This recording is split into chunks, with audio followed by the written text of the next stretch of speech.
as well. All right, here we go. Hey.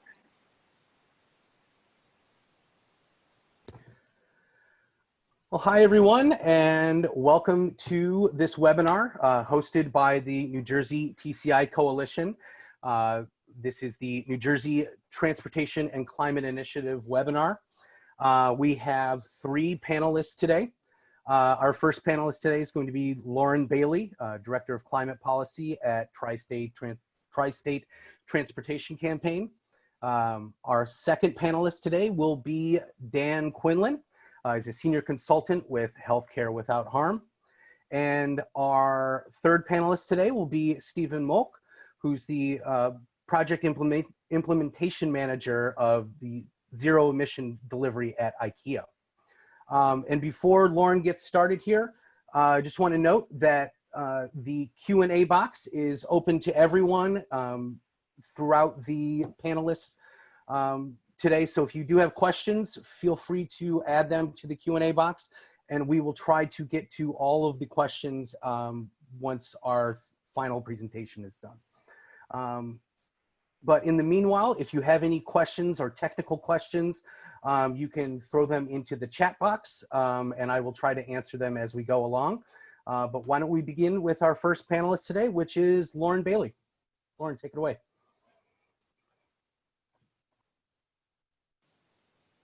Thanks so much, Alex. Can you hear me? We can. Fantastic. All right, I am going to share my screen. Give me 1 second. Thank you all so much for coming today. It's great to be able to talk about TCI in New Jersey, particularly, and also give everyone kind of an update on what's going on not only in our state, but in our region as well. So I'm going to go over who I am, who our coalition is in New Jersey, as well as our region, what problems we're kind of trying to address, as well as the solution we are proposing, and when you can expect things to be moving forward. To start, good afternoon. I'm Lauren. As Alex said, I am the Director of Climate Policy for Tri-State Transportation Campaign. We are a 27, we had a birthday, 27-year-old organization that operates in New York, Connecticut, and most importantly for us, New Jersey. We operate on 4 core principles. We are working to fix our commutes, stop pedestrian and traffic deaths, make transportation fair, and what I focus on, meeting our climate goals. Transportation is a massive issue for our climate and for our state. And I work not only on policy and advocacy around the Transportation and Climate Initiative, which we're here to talk about today, as well as electrifying our bus fleets and medium and heavy duty vehicles, making electric vehicles more available and affordable for everyone, as well as anything else that has to do with the environment advocacy combined with transportation and transit advocacy. And before I joined Tri-State, I actually worked for a transportation authority in upstate New York, managing their alternative transportation portfolio. So I do have some on-the-ground experience as well as in policy and advocacy. More importantly, I wanted to introduce our New Jersey coalition that is working to further and implement TCI in the best way for our state. In my capacity at Tri-State, I do manage the coalition, but I really want to highlight that we don't just have environmental organizations and transportation organizations working on this. We have a lot of folks in the policy and planning arena, as well as business and labor and bicycle and pedestrian. We also have organizations all the way from the smallest in city-based and on the ground, such as Isles in Trenton, all the way up to many national organizations that this is a priority for as well, such as the Nature Conservancy, Sierra Club, NRDC, a lot of the big names that we know in this arena. So, we've seen this broad support for this in our state, and we want to make sure that we are able to see this from all angles and become aligned on our policy and advocacy around this. More broadly, we are part of a regional coalition called Our Transportation Future, which is 55 groups from every state in the region, including many that operate in New Jersey. We are very focused on modernizing our transportation system and creating not only clean transportation and improved air quality for all, but also seeing new economic opportunity for people and communities through these items. And the big thing is taking all of these great concepts and operationalizing them, right? So we want to make sure that we're jumpstarting new investments in bikeways, pedestrian walkways, EV infrastructure, and overall making sure that we are advocating and improving our public transit.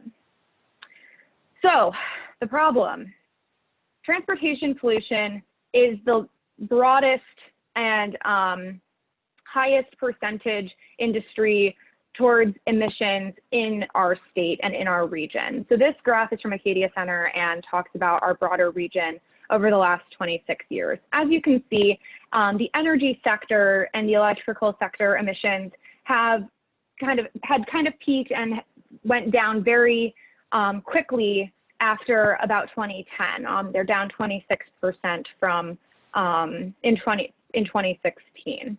However, the transportation sector not only had continued to move up, had a small downturn, but is now back up again. We're seeing that spike back up of that 9% increase, and that is not going away. We have this crazy dichotomy on our roads right now where we have people that are focused on electric vehicles, driving next to some of the biggest trucks that are available to the regular market at the same time.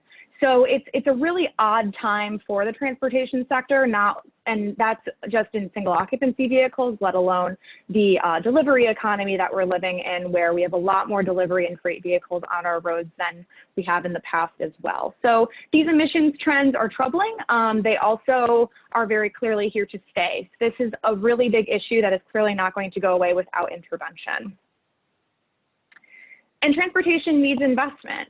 We have very deteriorating infrastructure, not only in for single occupancy vehicles, but also, our transit system is constantly working to keep up with demand and keep up with what is needed of it, as well as the fact that we have a long shoreline with some very serious resiliency concerns. Flooding is a big problem, as well as other damage from things like hurricanes, increasing heat waves, as the one that we're in right now.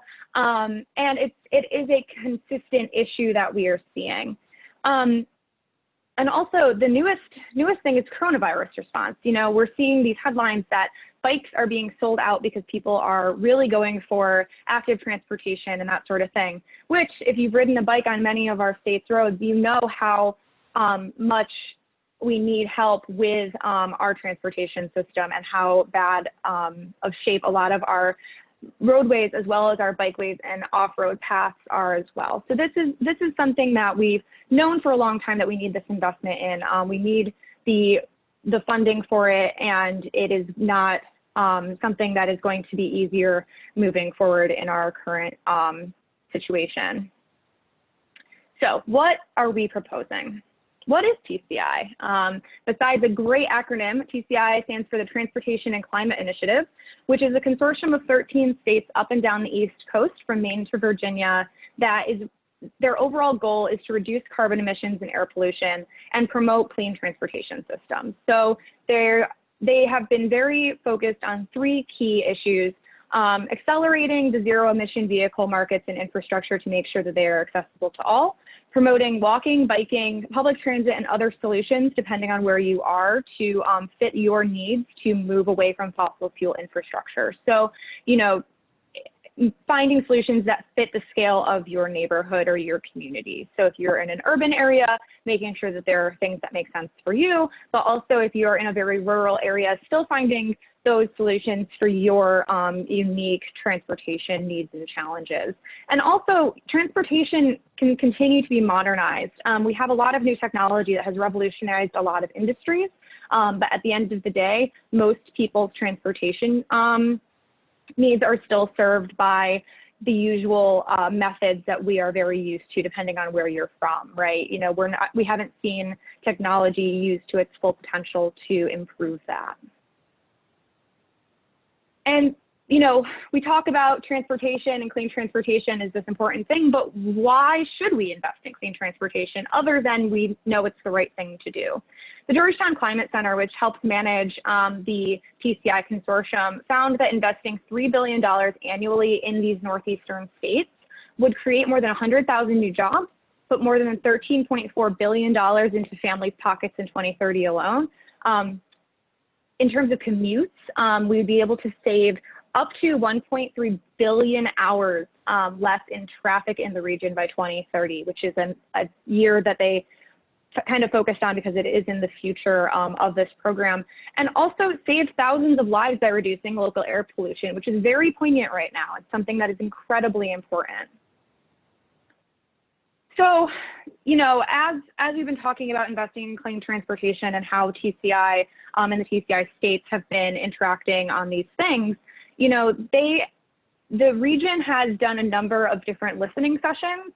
They started in 2018, but they also had a round in 2019. And if you're starting to have your gears turn for what we can do in 2020, we are hopeful that there will be another round of these, most likely online, which is fantastic because it means we don't have to travel anywhere to be involved. And really what they had heard is that there is this need for this. This is something that people know we need to invest in, and that we have a lot of issues that need to be addressed in this. Transportation affects everybody, and everybody has different challenges. So this document, the summary report, is on their website. At this point, it is a year and a half out of date, so we are hopeful to have new information. And once they had those listening sessions back in 2018, they had come out with a statement that essentially said that many of the states in the area really emphasized that this is something that they were committed to, and New Jersey was a part of that. They were a part of that statement back in December of 2018, and they have continued to be a part of this decision-making process. So the big thing that I wanted to impart is kind of how TCI is theoretically going to work. I want to, before I get into this, I just want to be clear that a lot of these decisions have not been nailed down yet. You know, it's not set in stone. So while I'm talking about the broad framework as I understand it and as it has been explained to us, you know, if there's anything in this that seems maybe unclear or vague, please do put it in the chat, or in the Q&A rather, and we will do our best to address your questions. So essentially, the way the TCI program would work is there would be a regional cap on CO2 emissions. So all of the states would determine which sources of carbon dioxide would be covered, so which fuel sources. And then the states would get to decide how aggressively they want to reduce those carbon dioxide emissions. So they would take what they were, where we are at now, and see how quickly they want to reduce that cap. And then that cap would decline over time, reducing the amount of emissions that polluters would be able to put out at a time, and that would get us as close to zero as possible. This is essentially called a cap and invest model, which includes a financial component to it. So when the states create that cap, they are essentially creating allowances. So one allowance equals 1 ton of carbon dioxide, and compliance entities would have to submit allowances for each ton of carbon dioxide that they are emitting. These allowances would be distributed through auctions. So in theory, when there is a higher amount of allowances available, the price would be lower because there would be more available. But as the allowances become, the number of allowances becomes smaller and smaller, the demand for them would go up, and they would be able to auction them for higher amounts. And then those allowance auctions would generate proceeds for the states to invest. I know that's a very broad overview, so again, happy to get nitty-gritty later, but I also don't want anyone to fall asleep. I know it's lunchtime, so if you're mid-sandwich, I don't want you to fall asleep on your plate. So I'm going to stop there on that part, but like I said, obviously happy to go back to it. I do want to highlight the investing of TCI proceeds does depend on the state, which is a really essential part of this program. Each state is allowed to make its own decisions and invest in what they find most important to their state. Obviously, what's important to the residents of New Jersey is going to be different than the residents of Pennsylvania or Maine or Massachusetts. You know, we want to make sure that everybody's able to accomplish what they need to and start where they're at to get where their state feels they want to go. Like I said, when I was talking about Cap and Invest, you know, this program is still in development. We are seeing that the states are still working together to develop particularly the technical components of this. Obviously, wrangling a broad range of states is challenging. So there are some big questions that we know that they are wrestling with right now, but if any of these are going through your brain, definitely want to get some answers to you. The first is really, how will the emissions cap work? They are expecting to use this broad cap and invest model, and essentially the way that these typically have worked in other places, particularly in Quebec and California, are two success stories with similar programs. The emissions cap is reduced over time, and that would be typically managed by a central entity that would be doing the actual administrative work day to day. Which fuels will be included? Right now, we have heard that these would be on-road diesel and gasoline. So things like airplane fuel, biofuels, things like that are currently not in scope of the program. That's not to say that they wouldn't be in the future.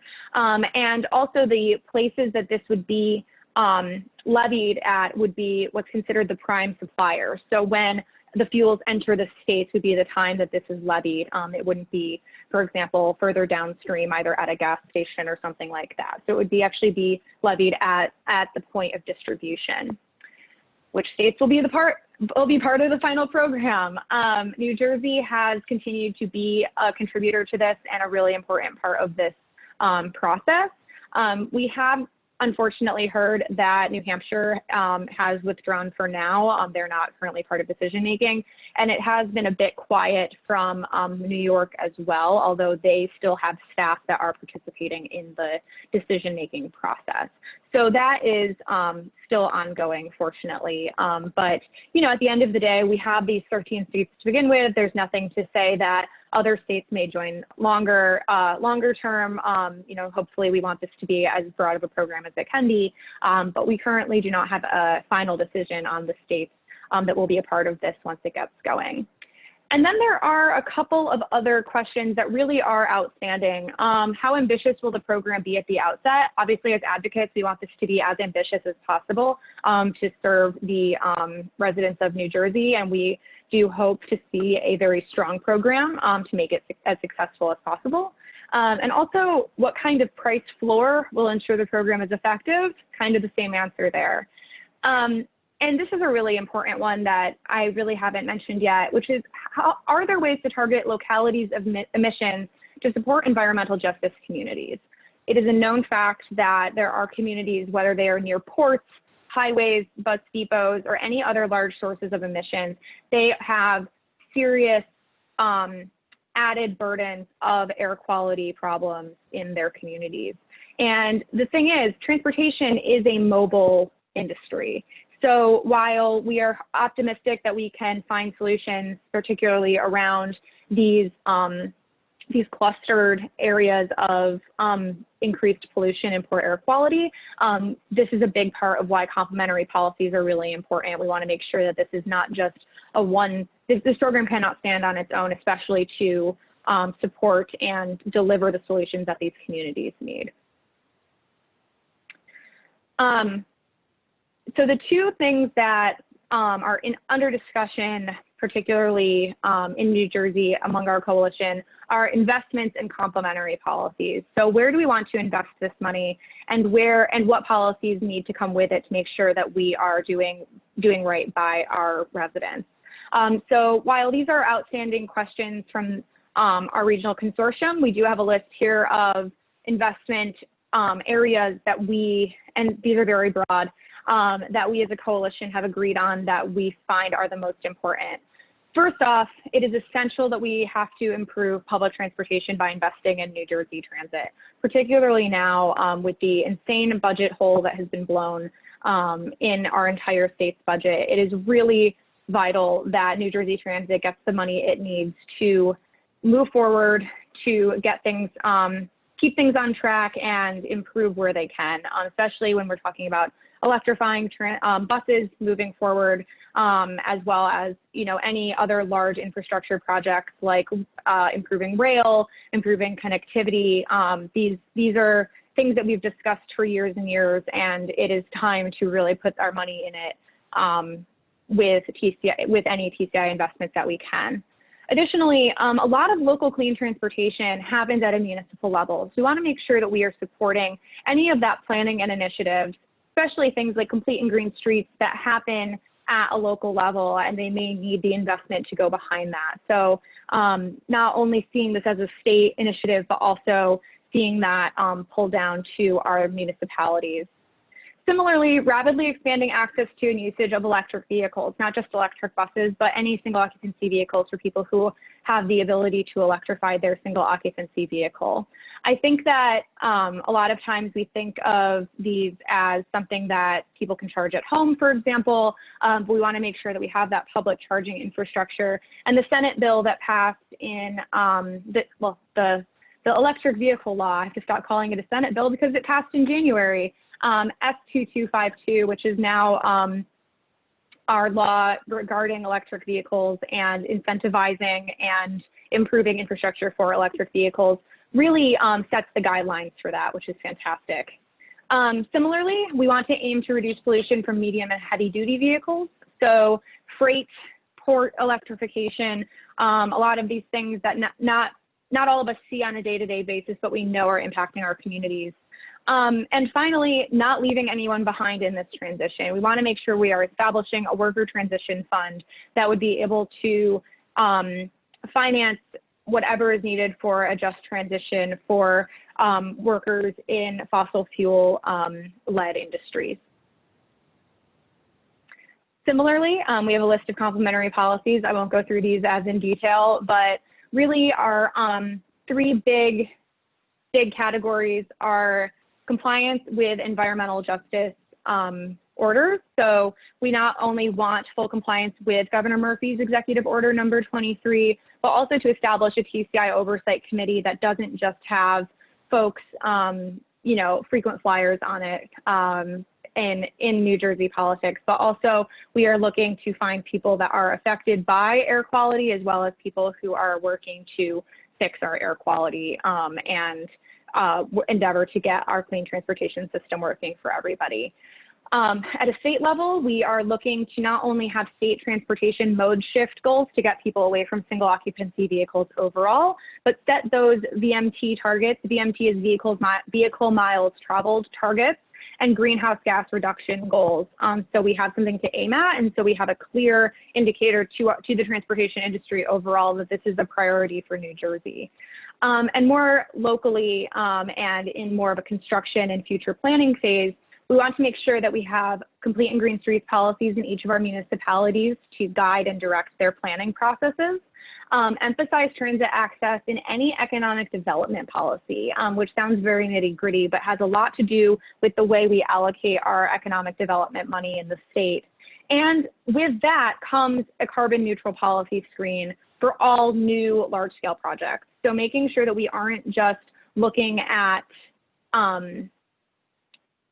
new projects from, for example, how much the construction is going to be affecting the environment, but also what driving looks like, what sort of environmental impact will this place have long term, particularly for development in green areas. So what is our timeline? 2019 saw a lot of work happen. The most important thing on this grid is in December of 2019, the TCI consortium released a finalized low carbon transportation policy proposal. This came in the format of a draft memorandum of understanding, which is essentially the document that all the states will be negotiating and finalizing to join the program. But it was sort of the draft. We were all able to give feedback on it, as well as a lot of modeling around not only the financial potential benefits for the region, as well as the health benefits, which Dan will be getting into in a little bit. So this was a really big thing because it gave us something specific to work off of. And as of February, they did have a public comment phase that wrapped up on February 28th, which, wow, that feels like a long time ago now. And they were in the middle of reviewing and incorporating those comments when sort of all of our timelines rightfully shifted. So this is where I really want to highlight that there is a public portal for comments to TCI.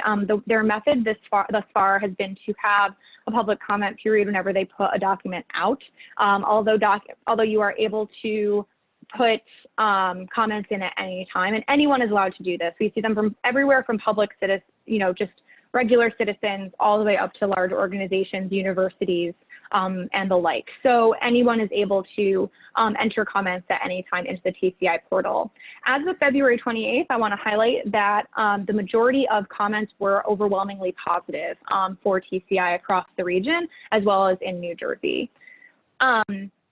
And now, looking forward to the second half of 2020, we are still undergoing technical policy development. We've heard from our states that they are still moving through what sort of model rules might be necessary to have those be enacted in the states that require legislative action, as well as whatever other nitty-gritty parts of this they need to work through. And then we are expecting the Memorandum of Understanding later this year in the fall. I also want to highlight, I didn't really go into the modeling that we spoke about because a lot of things have changed. So we are looking to potentially see another round of modeling this summer. So we are very much looking forward to that. And at this point, we are looking at either late 2021 or early 2022 to see this actually be implemented. And we are optimistic that that timeline will still be able to be met. Finally, it wouldn't be a June 2020 webinar without some considerations of what we're going through right now. The first thing is that, this is a very important process and we need to make sure that we're doing it right.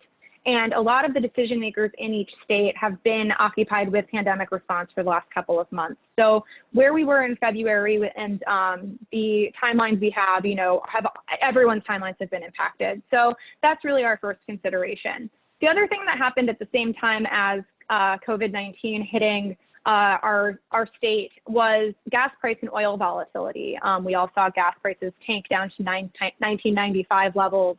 And they seem to be slowly creeping back up, but that does change our modeling, and that does change the way that we can predict how this program may be effective. So that is something else that the regional states are taking into consideration. And also, it is an election year, so we are likely going to be seeing some starts and stops now through November. So it's possible that may affect things as well. But granted, it's kind of a crazy year anyway. So, we just want to make sure that we are still talking about this. We are still seeing how this program can be important to us. And also we are staying flexible on what is possible, because if we're going to do this right, we need to make sure that we're taking this all into consideration.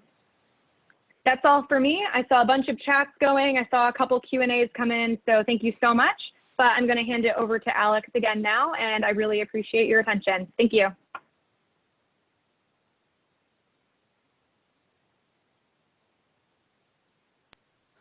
Thanks, Lauren. And that takes us to our second panelist today, who is Dan Quinlan from Healthcare Without Harm.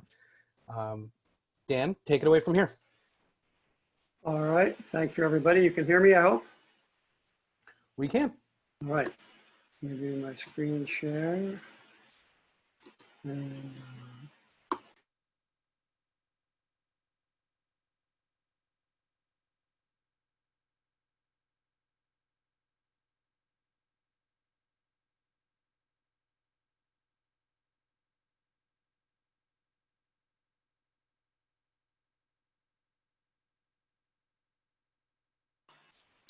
to give you an overview of what is the connections between TCI and health, both the health impacts, but then also the messaging that is connected to this program and why TCI is an important program from a health perspective.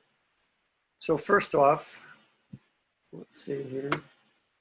Healthcare Without Harm is an entity that's been around since 1996, started by two guys in Boston, and their focus was to try to get mercury out of hospitals. And they were successful after a few years of that work in Boston. Now they're a international entity. Just in the United States, there are 1,200 hospitals that are part of their network. I'm not sure how many there are globally. But their focus has been on trying to think about and help the healthcare sector to operate in a more sustainable way. So they're thinking about clean energy, they're thinking about food systems, they're thinking about toxic waste. So I started working with them a few years ago. My background is both in science, but also in finance. And I started working with them a few years ago in working in hospitals to advance investment in energy efficiency and renewables programs. And as part of that, around the same time, they began to think about the connection between climate change and health, and beyond the interest of just the healthcare sector, the hospitals themselves, but also people in general. So they started to bring medical providers into the discussion, and that's an aspect I'll be talking about in a second. So if the rest of this presentation just doesn't connect with you at all and doesn't go anywhere, if you remember this one diagram, I will declare my presentation a success. This is a diagram from the CDC. So I'm setting a pretty low bar here, Lauren. This is a diagram from the CDC, and it's very easy to find. I've got the link on the bottom here, but if you just go to CDC Climate and Health, you can find this. This diagram summarizes why there's such concern globally about climate change. And in response to one of the questions that I saw, let me briefly try to describe what's going on here. So the burning of fossil fuels creates greenhouse gas emissions. Greenhouse gas emissions are what driving climate change. Within that, we have transportation. So transportation, you're burning fossil fuels, gasoline. So you're contributing to a larger problem, but you're also contributing to one sector, which is the air pollution sector, which we're going to talk about in a minute. So there's two different angles of why this is important for any program that's addressing climate change. So in this diagram, in the center, you see kind of the physical drivers, rising sea levels, more extreme weather, rising temperatures. In the middle section, you see this kind of connection here of how you get between these drivers and the health issues. And around the perimeter, you see the health issues. So let's walk around that real quickly. So from an air pollution point of view, what we're worried about is respiratory and cardiovascular disease. And this is a topic area that's pretty well known. We've been studying this since in the US since the 60s when smog was such a big issue. Then we go over to changes in vector ecology. So that's a fancy way of saying insect-borne disease. So this is Lyme disease, West Nile, which we're hearing about in the US.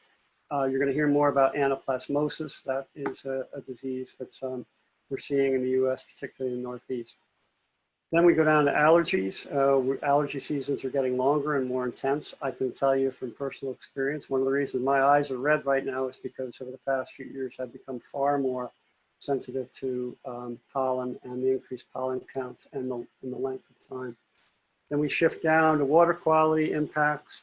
There in the US, what you mainly are going to see are harmful algae blooms in large bodies of water, lakes. Less so on the other issues, but the other issues are happening in other parts of the world. Then we move into water and food supply impacts. This is not so much hitting us in the US yet, except to the extent that we talk about water quality. Heavy floods cause our water treatment facilities to release untreated water into our lakes and streams because of the volume of water going through. So this area is affecting us in that regard. Then there's some more general environmental degradation that talks about forced migration and civil conflict. We're seeing that in other parts of the world, but not here. We're seeing extreme heat events, the one we're living through right now, and that data is emerging.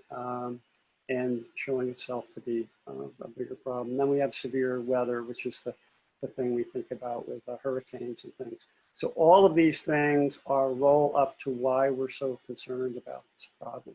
So in terms of thinking about why TCI is important, this is a huge driver. In 2015, the Global Climate Center issued a report on reducing greenhouse gas emissions from transportation in the region of the country that we're talking about. This is a fairly old report, but this is kind of the start of the data that we're thinking about. So what they did was they really focused on air pollution from automobiles, again, because we had very solid models that have been around for 30, 40 years and just constantly getting better coming out from the government. And what they came up with was that by the year 2030, in the reductions in air pollution levels that they talked about in this particular study, they could get between 1,000 and 3,700 reduction in asthma cases, reduction of premature death from 20 to 65, and total public health benefits from that was 152 million to 463 million. You're going to see in the results that I'm going to talk about in a minute and the results that are going to be coming out hopefully soon, the numbers get much bigger. And that is because we've gotten more and more sophisticated in thinking about what these impacts are and their breadth. They looked a little bit about safety. So the idea there was if you have more people taking public transit, less people driving, you get a reduction there. And then they also talked about co-benefits. So co-benefits is the idea that you initiate a policy related to clean energy and to drive down emissions, but you get a co-benefit that isn't the direct benefit. So in this case, if you have more people doing quote unquote active transportation, more walking and bicycling, they're going to get a cardiovascular response from that improves their own personal health. So that is a co-benefit. And we see co-benefits in other programs, such as weatherization and other arenas. So individuals get a health benefit, but also a financial benefit because of their improved health. So then let's jump forward to kind of where we are now. That work has moved over to the Harvard and the Center for Climate Health and the Global Environment.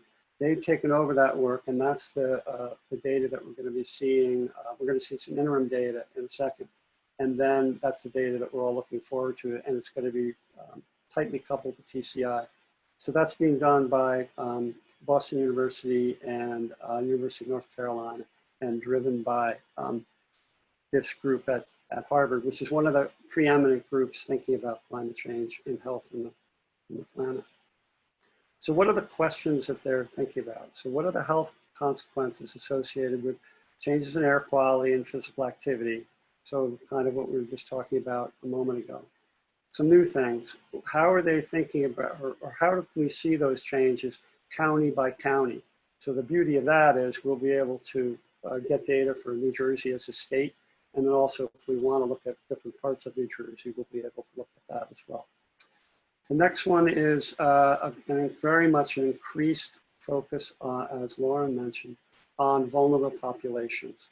And we know that climate change hits vulnerable populations first and hardest.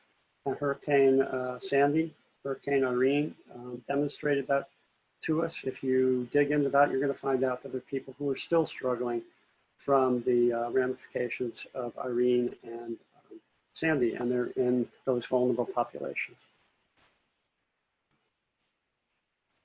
And then the last part is how do emissions from one state reflect what's going on in the states nearby, which is, you can imagine, is a somewhat tricky modeling problem.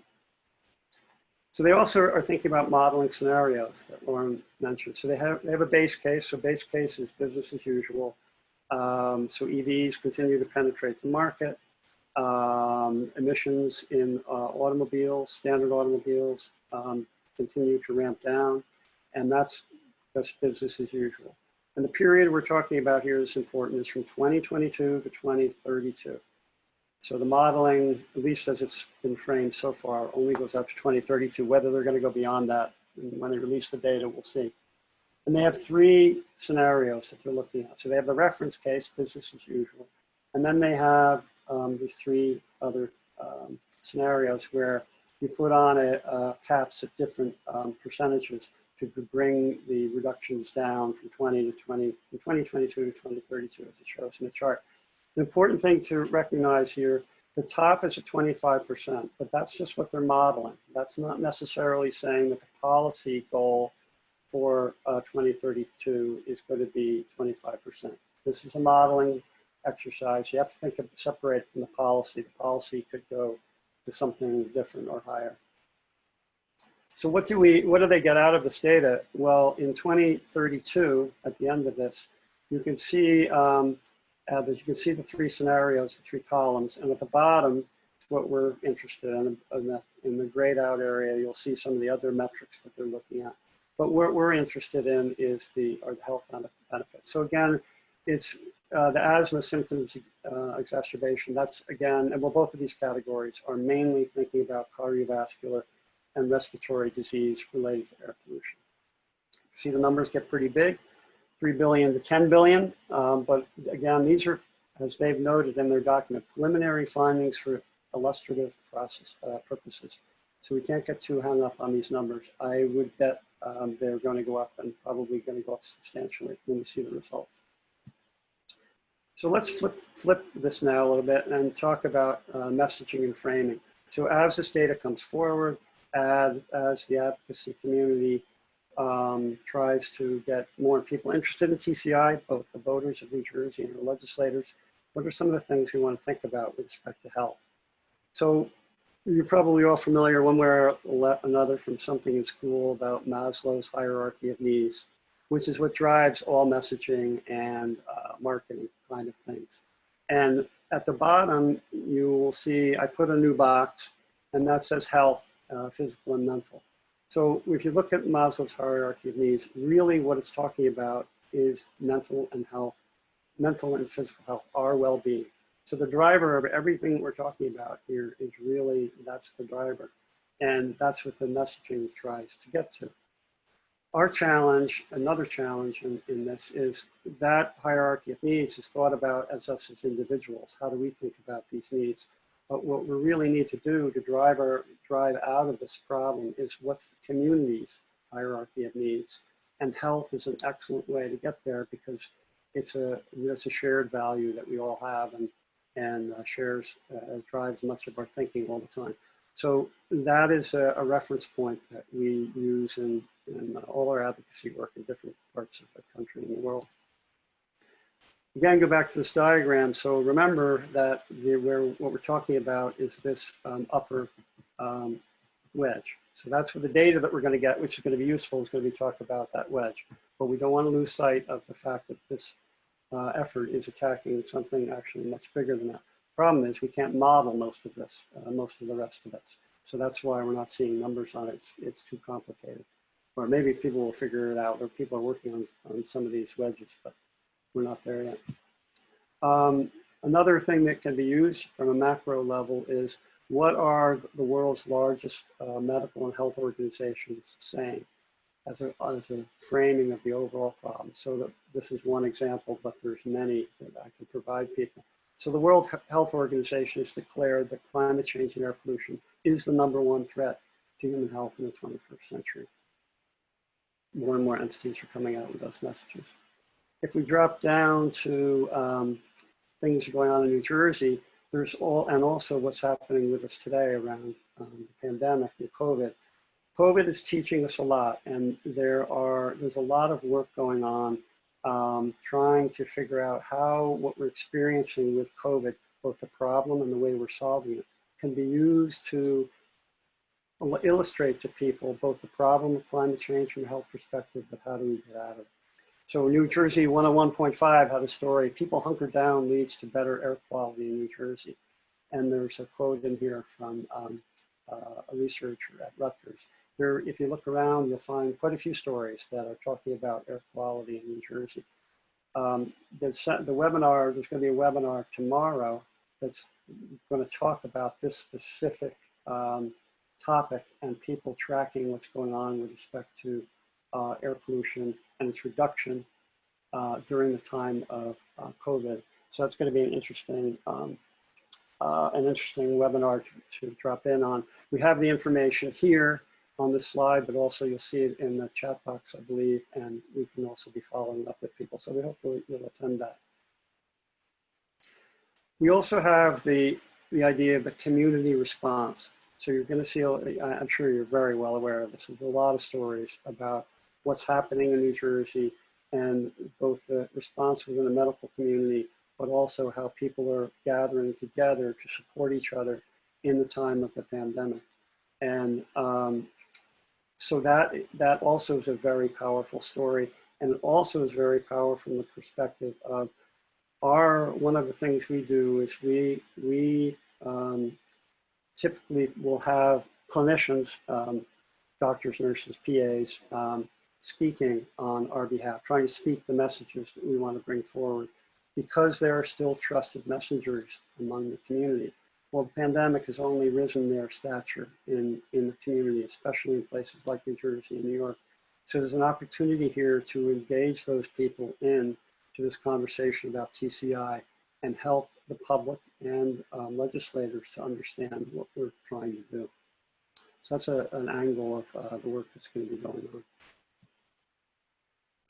There was on the economic side, this is from about a month ago, so the New Jersey treasurer was being interviewed, and she talked about the loss of $10 billion through the end of fiscal year 2021.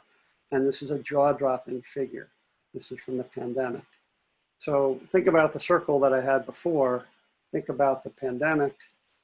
We go up here. Again, the pandemic is essentially, whoops, one wedge, you could argue, in this. And we're talking about $10 billion in a couple years. So climate change, as it hits, its economic input or impact makes $10 billion not look like much. So that is a message that we have to be driving, and perhaps the pandemic allows us to drive that message more. In respect to the healthcare sector, the data that New Jersey Hospital Association just released is that the hospitals in New Jersey were losing $650 million per month. And what that meant was that for their margins, so what that says is before COVID, their margins were about 4.3%, and during COVID, minus 30%. So what that says is that for every $100 they take in revenue, they make $4.3. Sorry, we have a fighter jet going up overhead. I don't know if you can hear that. And in the time of pandemic, timing is everything.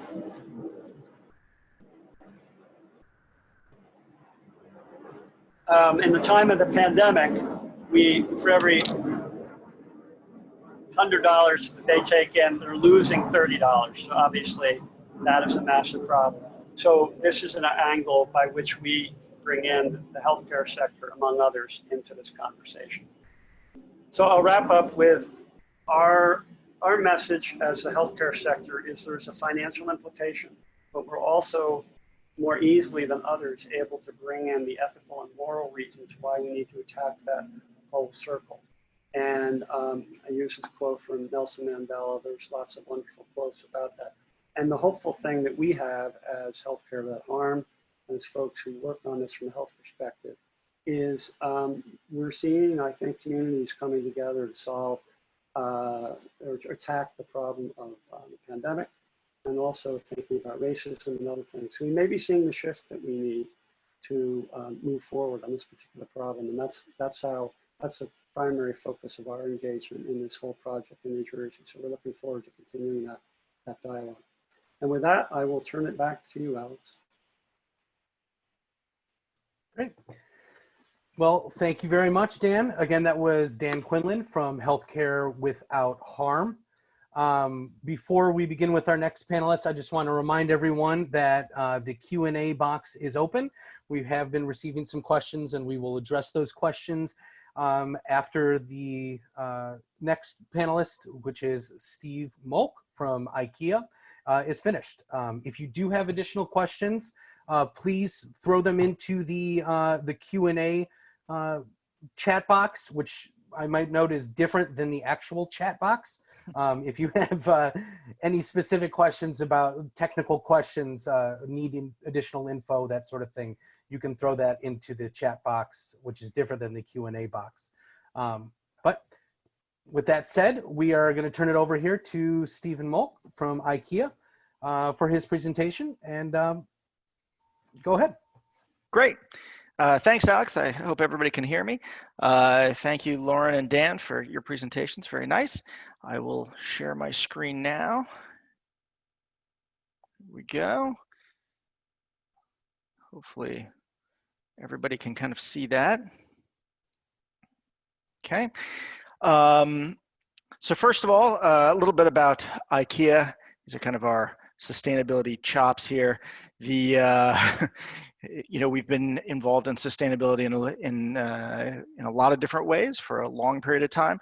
One of the first ones to introduce, you know, to get rid of single-use plastic bags and LED light bulbs, we introduced about a decade ago. And you know, from vegetarian options to sustainable cotton, Ikea has always viewed itself as being a leader in this in sustainability in general. And I've worked at a bunch of companies, and I can tell you that I've never, it's definitely in Ikea's DNA. It's in every meeting I go to, and no matter what we talk about, sustainability is always, you know, front of mind. But focusing, you know, a little more on our immediate goal, our goal is to be 25% electric or zero emission home delivery services by 2020 and 100% zero emission delivery by 2025. And that's a global goal for Ikea.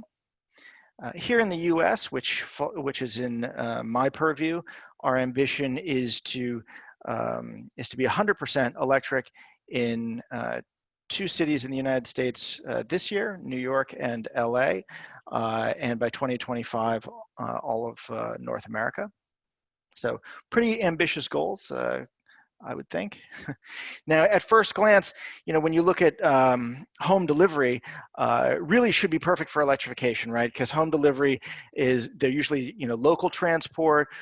We can only deliver between, you know, during the daytime between 9 and 9, which gives us a long overnight dwell times for recharging, which allows us to use level 2 chargers and cheaper infrastructure, et cetera, et cetera. And these trucks are operating in residential neighborhoods, so, you know, that's kind of where we need the impact the most. However, Ikea, not unlike a lot of other retailers, we do not own our own trucks. We outsource to third-party logistics providers. Here at Ikea, we call them TSPs. That's the only acronym I'll use for this presentation. And those TSPs also do not own their own trucks. They use independent contractors that typically own the truck, or maybe, you know, 3 or 4 trucks. Typically, Ikea doesn't own the distribution warehouses in the markets that we serve. We have stores, of course, but we don't have distribution facilities. We share those facilities again with the third-party contractors. And it seems that most of the incentive programs and you know, regulations and things like this that are floating around out there mostly keep in mind fleet owners. So, you know, Pepsi or UPS or somebody like this, that big companies that own big fleets that have, you know, clear areas where these fleets are domiciled and owned, and they have a CapEx budget, and they do their TCO calculations and so on. That is not the world that I'm living in today. So first, a little primer on how these large format home delivery companies are set up. This is kind of the world that I came from before I joined Ikea. They use independent contractors, which we talked about. And they can be, those independent contractors can work for any company at any time. They typically shift back and forth with, you know, volume needs. And they're the ones that really own the vehicles in the first place, right? So, and it represents a large investment for these guys. And they park their commercial trucks wherever they can park their commercial trucks, which is a problem irrespective of EV or anything else. So you add the need to put to have a charger where these guys are parking their trucks, and you've increase that problem 100-fold, right? And the distribution centers where these trucks typically operate from are usually not owned by, they're certainly not owned by the independent contractor, and they're not owned by the TSP either. They're usually leased, and if they're not leased, they're even outsourced to other companies that then lease those, those facilities. And multiple customers are then commingled in those facilities and then put on the same routes so we can maximize those route density. This whole model is designed to be very, very flexible, very, very low cost, and keep all of our costs variable. So, we pay, when you go to Ikea and you order home delivery, you pay for that one delivery. Ikea pays the TSP for that delivery, and the TSP pays the contractor for that delivery. So we're all like, paying by the drink, so to speak, right? And that's kind of how this whole setup works. However, when you add when you look at the electric truck environment as we look at it today, there are very few OEMs out there. The ones that are out there are startups, so they represent a certain business risk. The technology is changing, thankfully, but it's changing so fast that it does represent some technology risk in the current period. And none of the TSPs that we use today are offering electric vehicle delivery on their menu of services, right? But that would be kind of our ideal scenario. So, how do you get those guys to become to offer EV as a solution?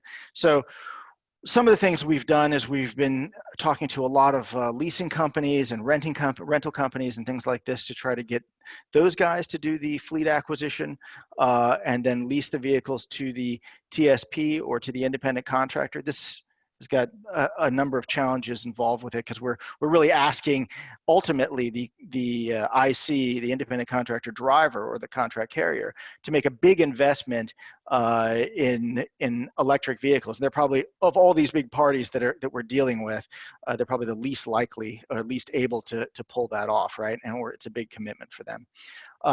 But it's still better than trying to purchase these vehicles outright, which is typically what you see today, right? Any electric trucks that are on the market today, they want you to, write a check for $150,000 or something like that. Well, that's, not going to happen. Even leases are problematic because the leases themselves, the companies that are offering the leases put little residual value on these vehicles. And so they're not, no one's courageous enough to jump in there and put a residual value on these vehicles, put low interest rates on these vehicles, and they're all hedging against the technology risk and the business risk and stuff like that are out there. So that's kind of, that's kind of what we see. We are exploring a rental model, which I think maybe that's the key to unlocking the independent contractor model. I'm talking a lot about the independent contractor model. We should also note that about, EV adoption up to this point has been mostly, municipal buses and things like this. But 2/3 of the commercial vehicles that are on the road today are owned and operated by independent contractors. So that's just a quick aside.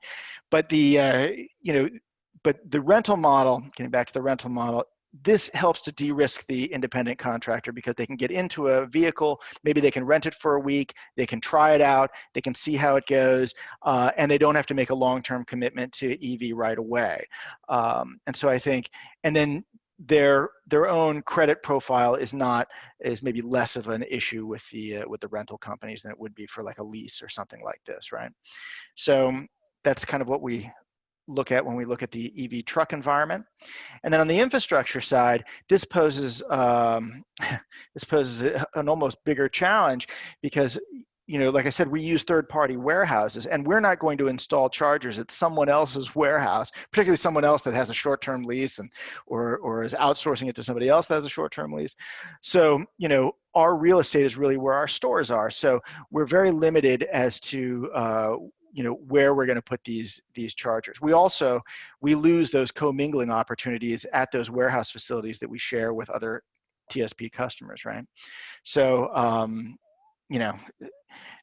what we're doing is we're trying to we're going to go ahead and install the infrastructure where we have facilities. We're going to retrofit some of our stores to perform distribution functions. So, we are a furniture store, and so we're taking a furniture store and we're going to try to turn these things into distribution hubs and put loading docks on the side, or install automation for high-speed picking for a faster volume flow and stuff like this. There's a number of things that you have to do to retrofit a furniture store to become a distribution center, right? And we have to work with utilities to upgrade power where necessary, and and we have to be a little bit creative. If we find park and charge capabilities like at churches or universities or anybody that's not using their parking lot overnight, then that would be a great idea. I've called a lot of these places. It's a hard sell, strangely, because if I had an empty parking lot, I'd be the first one in line to try to sell my space to somebody using it overnight. But, again, I don't know what's getting through there, or what's not getting through there, but it's more difficult than it would sound that it would have to be. But there you go. And probably more relevant for this audience, this is kind of a list of the stuff that just from our experience and going through this might be helpful to help spur on EV adoption. So this is really the slide that I wanted to talk most about today. A lot of these incentive programs, particularly on the vehicle side, VW funding being one of the biggest, DARA funding and other funding, other grant programs that are out there, all require scrappage. And scrappage, people always ask me about that. They tell me like, hey, you got these great programs, you can take advantage of this, you can take off 90% of the cost of the truck or whatever. We will qualify for, at least in the final mile space, exactly zero of those VW funding grants available for this particular program because of scrappage requirements. And I could talk for another half an hour about why I don't like scrappage requirements or why I think they're a bad idea, and that's a whole different presentation. But essentially, what you're doing with, for example, Ikea has our own criteria that we shouldn't be delivering furniture to people's houses in trucks that are more than 8 years old. That's kind of a bottom floor requirement. Most of these scrappage programs require that you turn in a truck that's older than 10 years old. So this is what I'm saying. None of these independent contractor drivers that are doing this today have a truck that's more than 10 years old that they can turn in for this to qualify for this scrappage program. And it creates a whole bunch of different unintended consequences, like creating a black market for older vehicles or encouraging companies to continue to run older vehicles, in the hopes of eventually getting scrappage value for it down the line, right? When they would have replaced them sooner had those requirements not been there. Anyway, we can get into that. But and I also think that linking infrastructure incentive programs to the number of vehicles is also a kind of a, that again takes into account that you have a specific fleet. Like I've got these 10 vehicles, so I need these 10 chargers. Again, this is not the way logistics works today. Like I said, the logistics model is a very flexible one with guys coming in and out of the logistics model all the time.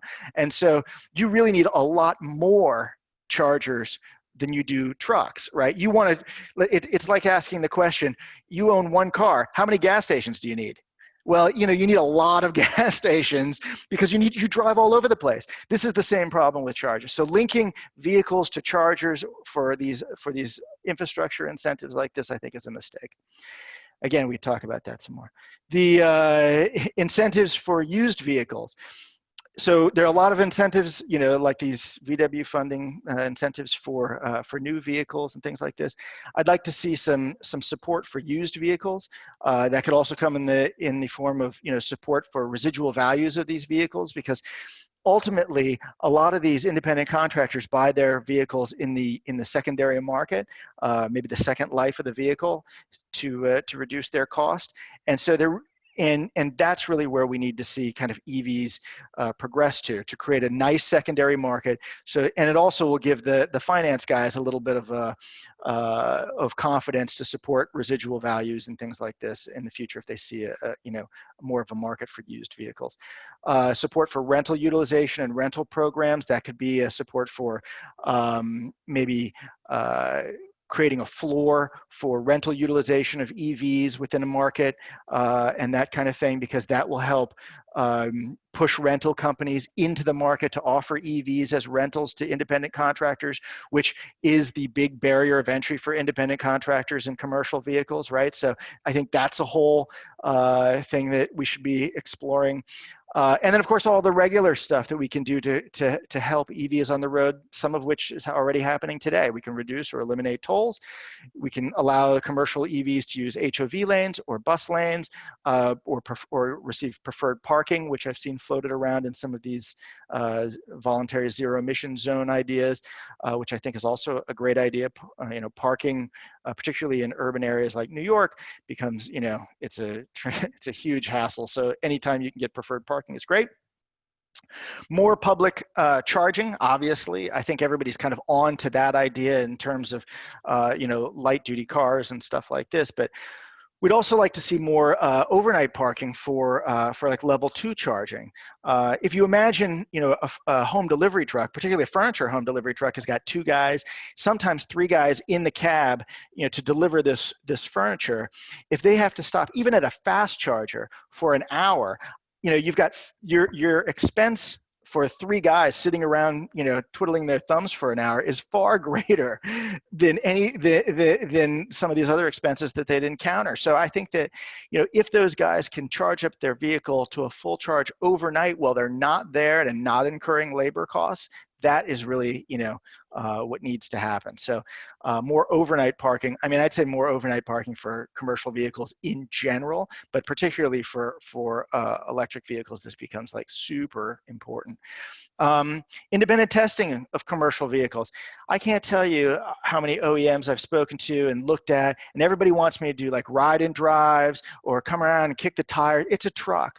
And I don't want to, make light of it, but I'm agnostic about the truck now. So what you're doing is you're forcing me to care about the truck in the future. And there's no way to compare these trucks,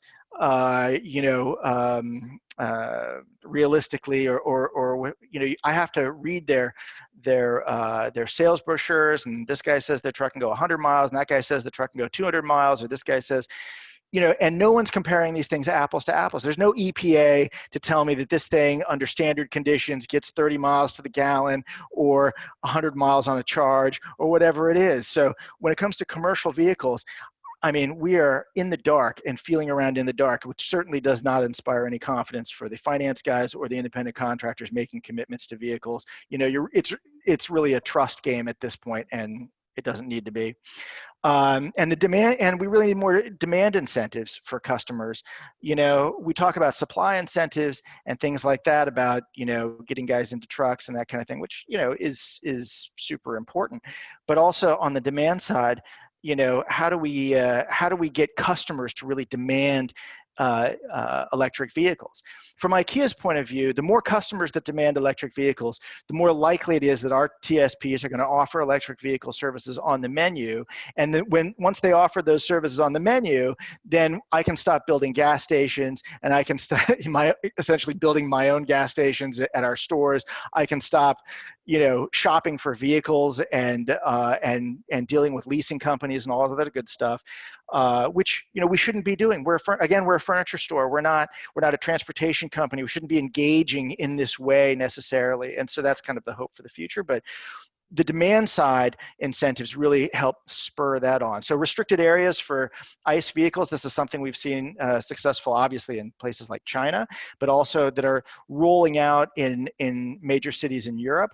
And as soon as they make the announcement, that Paris is going to be closed off to diesel engines in 2022 or something like this, that everybody starts to think about EV when they didn't have to think about it before. So it really, spurs the demand. incentives for customers that buy green transport, right? Not just the transportation companies, which sit around wondering how much demand is out there, but create the demand. If, you know, maybe there's I don't know, a tax incentive to buy office supplies from someone that's a green transporter of office supplies or something like this, something down the line. In fact, I'm speaking to some folks in a different state about green contracting in general, like how the government of that state can buy, purchase green transportation, not only their municipal bus fleets, but also from their vendors as well, right? And I think that's also super important. And procurement preferences, right, for green transport vendors, exactly. So these are all the types of things that in my opinion, would be great for our use case. I mean, look, everybody's got a different use case, but this is ours. Independent contractors, how do you get them into vehicles? This is, you know, that's what I see out there, you know, so far. I'll be adding to this list from time to time, I'm sure, as things go on. But yeah, and then that's all I got. I'm happy to take tons of questions or reach out to me, you know, get my information from Alex here, and I'm happy to engage in conversations well beyond this webinar as well. But thank you so much. Alex? Thanks, Stephen. Again, that was Stephen Molk from Ikea, and that does take us into the Q&A portion. First off, thank you to our panelists today, Lauren, Stephen, and Dan. I think that very, very informative and helpful presentations today. And the good news is we did receive a decent amount of questions. We don't have a ton of time remaining, but we'll try to get to as many as we possibly can. First, before we do take one of the first questions, I did want to mention, as Dan Quinlan did during his presentation, that there will be a region-wide TCI webinar tomorrow, hosted by our Transportation Future, as well as series, that will be taking place tomorrow at 1 o'clock. I sent the registration link to everyone in the chat box. You may need to copy and paste that registration link, but if you have any questions or need additional information about that, you can reach out to me personally. I can be reached via email at afrank@hastingsgroup.com. I'll also shoot that into the webinar chat as well to all the panelists. Why don't we go to the Q&A box though now? Robert, if you wouldn't mind turning everyone off of mute here so we can address some of these questions. But why don't we take our first question from William Atkinson, which is, what specific types of policies are being discussed to help rural areas transition to cleaner options? I can start with that, and then Steve, if you have anything you want to add from a delivery standpoint as well. I think that one of the biggest concerns about moving people away from single occupancy vehicles in rural areas is the lack of alternatives. So either people are not within walking distance of what they need in the first place, or if they are within walking distance of a town center or a municipal core, that place does not hold the same access that maybe a larger town or village might, that they may be nearby. So the first thing is innovation in public transit is essential. We're seeing a lot of pilots right now, including things like microtransit, on-demand transit, ride sharing and ride pooling, not just the things that we consider like Uber and Lyft, but more formalized things through transit authorities. As well as longer-term decision-making changes. This is really where those decisions around complementary policies are essential, because we need to look at the way we use our land. If someone wants to be in a rural area, that is part of where Americans live, and that is really an essential part of a lot of our communities and our framework. But at the end of the day, you know, you should be able to live in a rural area and still be able to, for example, get to a grocery store, access healthcare without needing to get in a vehicle for upwards of an hour sometimes. And things like, you know, I could go off on the real serious concerns we have about the transitions to broader parkways and necessity of driving for all of our pickup options. But there's also other really important rural things to keep people from needing to, purchase a car for every person in their home, or maybe even have a car at all, including things like teleworking and broadband services, which are a thing that many rural communities have been calling for years, and have recently gotten more attention. So taking the onus off of necessarily having to have a vehicle for everything in your life, and also move to things like electric vehicle delivery from companies like Ikea, and making sure that that delivery economy is also sustainable, but making sure that people are able to access from home the same things that you would be able to walk down the road and get. So teleworking and telemedicine seriously rely on broadband internet, and there is no greater time in our lifetimes than right now to really drive that point home.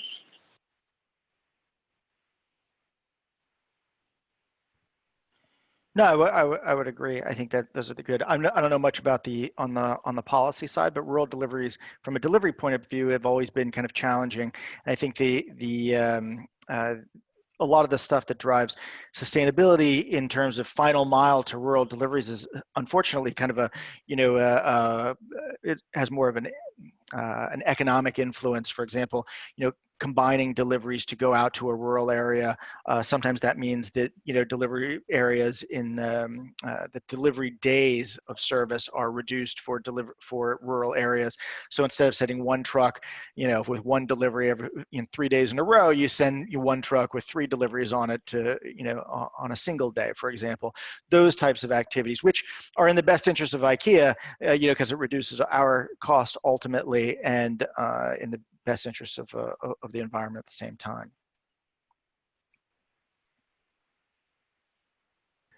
Why don't we take another question? A number of questions directed towards you, Steve. Most recently is from Victor Beltran, is what is IKEA doing in Europe where there seems to be a lot more development in the EV space? Right. Well, I mean, Europe is more developed in the EV space. I mean, what can I tell you? I mean, the big automakers, Renault and these other ones are already producing, commercial electric vehicles, which you don't see any of the big automakers in the United States doing it. Charging infrastructure is more developed, and particularly when it comes to final mile, and in this case, the U.S. is unique with its independent contractor setup, because there's a lot of legal risk around misclassification issues. The TSPs they don't want to be involved in the purchasing or acquisition of a vehicle, because if they supply the vehicle to the driver, then it's one more thing that makes them look like an employer of that driver, which is something that they're trying to avoid, right? So, and we can get into the legal, should this happen or shouldn't happen, but the reality is that there's a lot of legal risk for the TSPs in this arena, and so what they do is they take a very hands-off approach, quite frankly. And so what we see with our TSPs in Europe is they're a lot more, as long as you pay them, they're more willing to say, okay, fine, I'll just go out and lease some electric vehicles, or I'll buy some electric vehicles. I'll make that investment. You're going to pay me. I'm holding the contract with you, so everything's okay. Whereas over here, our TSPs are, they don't want to participate at all with the purchase of electric vehicles, because it gets them into legal problems. So for that reason, the U.S. becomes that much more challenging to deal with. Okay. Why don't we take our next question from Brett Muni? His question is, how does TCI adopt the installation of EV car sharing programs in EJ communities? Yeah, so this is actually something that one of our partners in our coalition is working on in Trenton to get this off the ground. And, I'm glad that this project in particular was brought up, because EV car sharing is a concept that has kind of been thrown around, but we are starting to see demonstrations and pilots of in certain cities. This is the exact kind of program that I think that TCI funds would be most helpful for, because, I believe Dan and Steve both brought up funding pots such as the Volkswagen settlement money. Everyone probably remembers a number of years ago when VW was found cheating on their emission standards, and they had to pay back a ton of money to atone for this. And all of the money has the caveat that they will need to spend this on some form of clean transportation. So while we are seeing some really interesting pilots, interesting demonstrations, interesting case studies, these are starting points.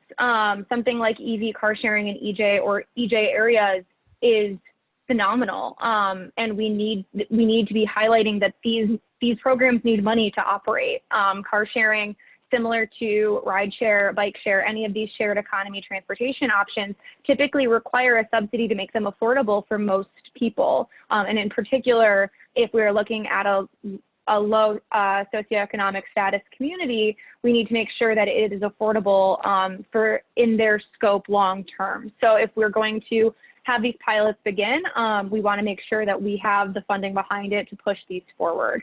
So thank you for highlighting that program in particular. If anyone has any other questions about car sharing or anything like that, feel free to put them in the chat. I'm happy to give some context if that's not a concept that you're familiar with. Great. Why don't we take next question from Adil Ahmed, and another question directed towards Steve, is what incentives does Ikea need to encourage its TSPs to install Evsc for its long-term lease agreements? You know, that's a good question. Well, you know, we've gone to our TSPs and asked them to install chargers, but like I said, they lease their facilities or they outsource their facilities altogether, and so they're not really willing to do it.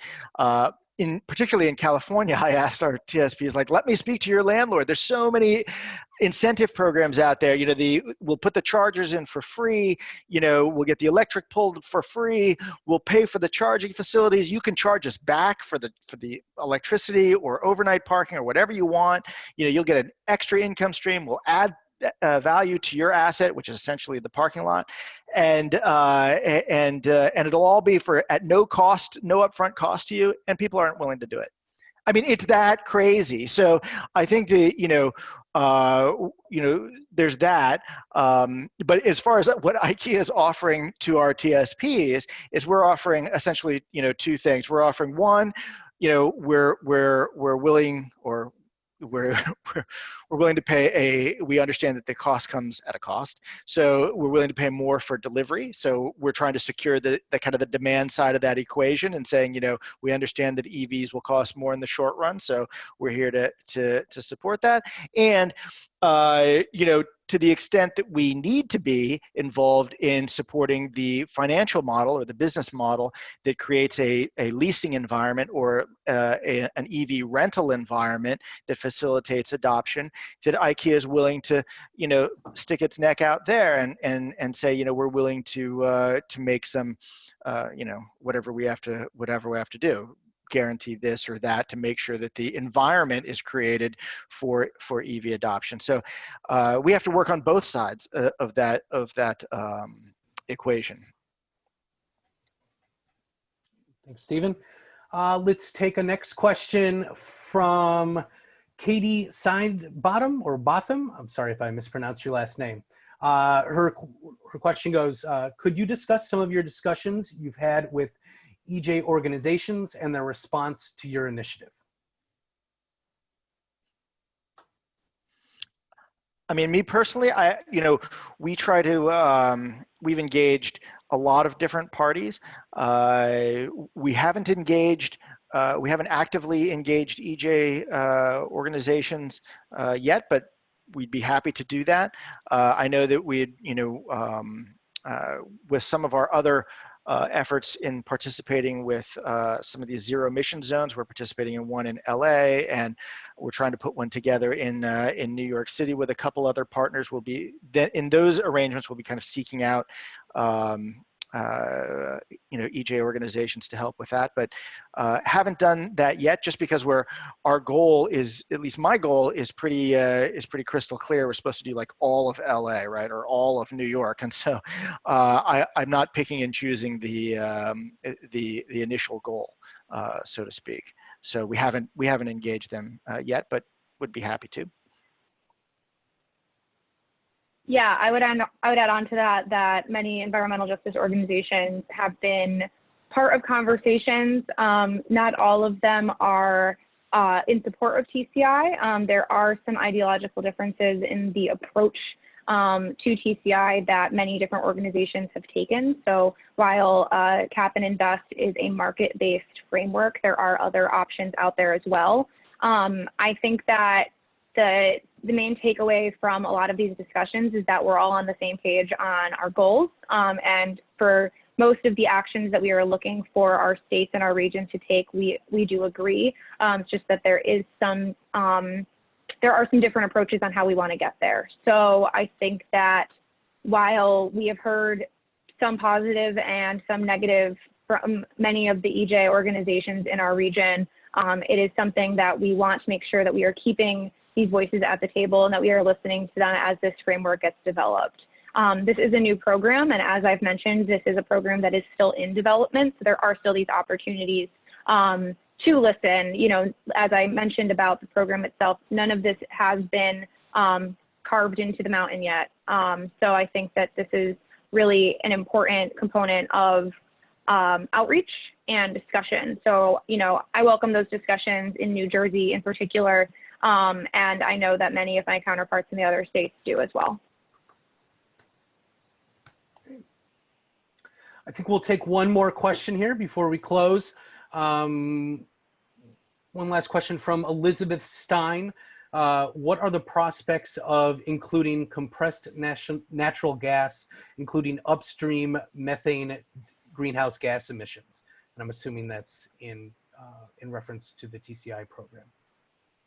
Yeah, I personally have not heard about natural gas being included, but I do believe that it is something that is kind of part of that conversation around these other fuel sources, excuse me, that could potentially be included. So the thing right now is that they have been focused on road because there is a mechanism that they have found where they're able to charge this at this prime supplier level. So unfortunately, I do not have the same familiarity with the frameworks for compressed natural gas and the pipeline and supply and operations of that industry. So Elizabeth, we'll have to talk about that offline. Thanks for the question. All right, well, I think we will go to close now. I want to thank everyone for joining today's webinar. We had a great turnout. I want to thank all three panelists today, Lauren, Stephen, and Dan. I think this was a very useful discussion that we were able to have today. If anyone has any additional questions specifically for any of the panelists or would like to follow up with any of the panelists today, you can reach out to myself. I'm Alex Frank. You can reach me at afrank@hastingsgroup.com. My email address is included in the registration link when everyone registered, but I will also send that here in the group chat as well. But again, thanks again for everyone. Thanks again to everyone for joining. And that's it for today. Thanks. Great. Thanks. Well, thank you. Right.